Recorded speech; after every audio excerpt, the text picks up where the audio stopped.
Fala, povo, vocês estão bem? Seja bem-vindo mais uma vez ao canal Alexandre Oliveira Jornalista para a gente falar do jogo que eu assisti. Hoje um dia mais tranquilo, podia assistir mais de um jogo, né? Assisti Fluminense 2, Palmeiras 1 pelo Campeonato Brasileiro.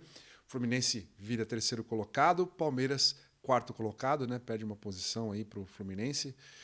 O Fluminense fica na frente por conta do número de vitórias, tem uma a mais, mas o número de pontos é o mesmo. Antes de mais nada, eu queria pedir para você se inscrever no canal, deixar seu like, seu comentário, enfim, tudo aquilo que você já sabe, acionar o sininho para receber as notificações de novos vídeos. Falando do jogo em si, né, eu acho que o Palmeiras jogou bem e numa parte maior do jogo, até melhor que o Fluminense. Só que o jogo é efetivo, né? O jogo se apresentou para o Fluminense, que aproveitou a chance que teve, principalmente no lance de pênalti no primeiro tempo, que foi 7-1 o número de finalizações, né? 7 do Palmeiras e 1 do Fluminense, tem diferença e tal. E daí no segundo tempo, o Fluminense jogando num contra-ataque, o Arias jogando muito bem, daí entrou o Kennedy lá, né? Aquele salseiro todo, e acabou marcando o gol. Acho que em termos de resultado, porque as duas equipes estavam com equipes mistas, acho que o do Palmeiras um pouco mais mista, né? Porque não tinha meio campo, não tinha Zé Rafael, o Gabriel Menino, né? Que entrou depois.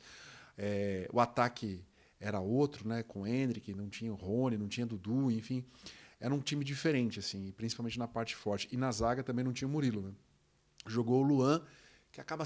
Cara, não sei, eu não acho o Luan ruim, eu acho ele um bom jogador, mas eu acho que ele tem alguns momentos que as coisas não acontecem da maneira que deveria acontecer para ele, né? É uma mão num jogo, né? Que bate na mão, uma falta, né? Um pênalti. Acho que ali o pênalti era totalmente evitável, né? Mas eu acho que foi pênalti, né? E o Fluminense saiu na frente com razão, assim, não tem problema, né? Porque foi uma jogada que realmente foi falta.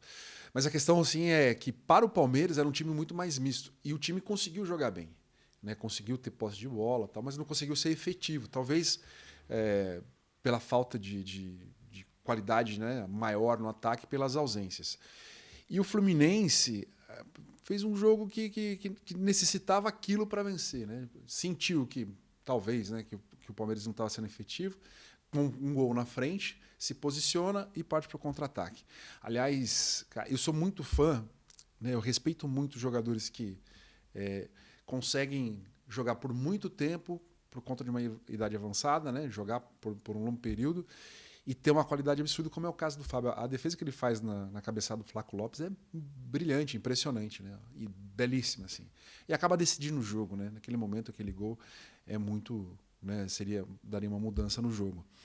E pelo lado do Palmeiras, né? Gustavo Gomes joga demais. Eu trabalhei no jogo Palmeiras e Atlético Mineiro, como ele cuida da parte defensiva de todos os setores. De todos os setores. Ele sabe onde o lateral tem que estar na marcação, ele sabe o volante onde tem que estar, ele cobra, enfim, é uma cobrança positiva, porque ele sabe que o cara está errado, e o cara que ele está cobrando sabe que ele está errado, faltou alguma coisa de posicionamento. É impressionante, né? Ele chega lá, ele tem uma leitura de jogo, né? Pode perceber, assim, quando ele está com 2 na marcação, ele tá marcando 2, né? Porque passou ali um jogador. Ele consegue se posicionar de uma forma que ele dificulta o passe do cara que está com a bola para achar esse segundo cara. Assim, é um baita jogador. Ele tem uma proposta, né, do Al Nassr, mas ele tem contrato com o Palmeiras até 2026, renovou no início do ano. Mas o empresário dele deu uma entrevista, né, no Paraguai dizendo que existe a proposta e tal. E pode ser até que, por conta do pedido do Luiz Castro, que é o técnico do Al Nassr da Arábia Saudita, ex-Botafogo, que eles venham e paguem a multa rescisória, e é só assim que o Palmeiras vai liberar esse jogador. Para mim, um dos jogadores mais importantes, assim, né? Dos importantes, acho que o mais importante, assim, do time do Palmeiras. Mas em termos de classificação, até porque, sim, claro, né? Fica mais próximo ali e tal, 31 pontos, 31 pontos. Mas o que vale para as duas equipes é o jogo do meio de semana, né? É o Palmeiras contra o Atlético Mineiro, o Argentino Júnior que vai para o Rio de Janeiro enfrentar o Fluminense.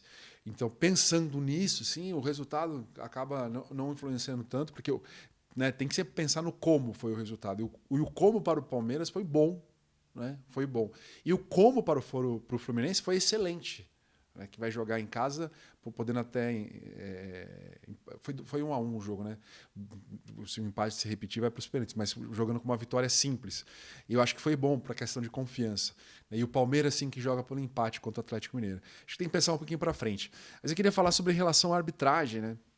A arbitragem sempre, esse ano, acho que Todo ano, claro, que se remete muito a reclamações de arbitragem, mas esse ano está demais, né? E isso é uma coisa repetitiva que a gente fica falando, né? O pessoal da imprensa, os jogadores, os técnicos. Eu acho que até a própria arbitragem deve ver isso, né? Essa é a falta de critérios. Um jogo funciona assim, outro jogo funciona assim. E isso mexe com a cabeça do jogador, porque ele tem que entrar lá e ele tem que analisar o árbitro, como é que vai ser a condução do jogo. Isso é muito esquisito. E sobre a expulsão do assistente técnico do Palmeiras, o João,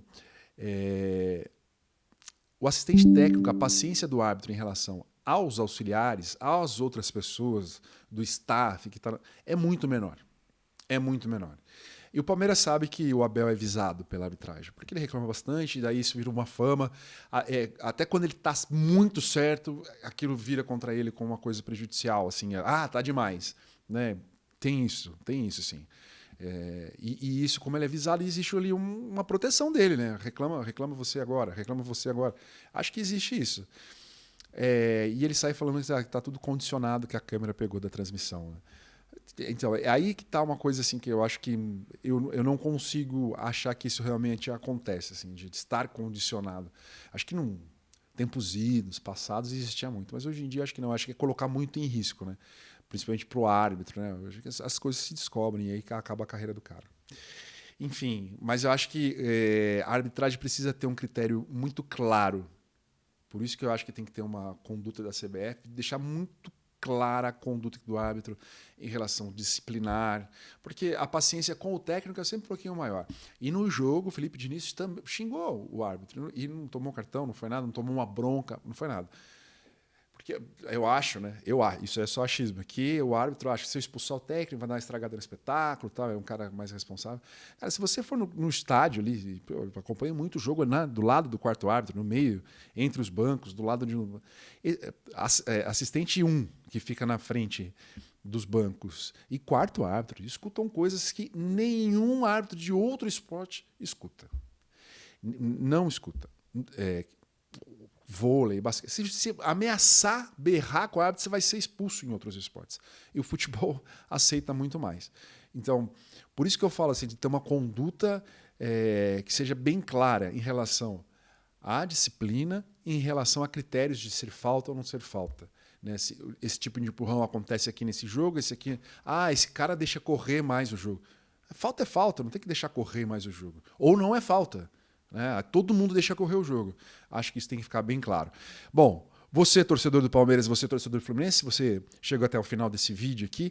Acho que o jogo foi bem legal, acho que foi bom. Parabéns para o Fluminense, que consegue vitória. E na questão de pensar para o futuro, acaba sendo importante para a confiança. E como é legal ver o Marcelo jogar, né? Eu falei do Fábio, o Everton, eu acho que é um baita de um goleiro. O Gustavo Gomes, um baita de um zagueiro, e o Marcelo, uma habilidade absurda, assim, é bonito. Você fica torcendo para a bola chegar no pé dele para ver o que ele vai fazer.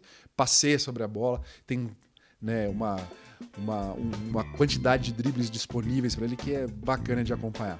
Mas diz aí, você, o que você achou? Você acha que é importante para o Fluminense na questão de confiança? Não é tão importante esse resultado para o Palmeiras, que está visando o jogo de quarta-feira também na Libertadores contra o Atlético Mineiro? Fala aí, a gente se vê na próxima. Obrigado por chegar até aqui.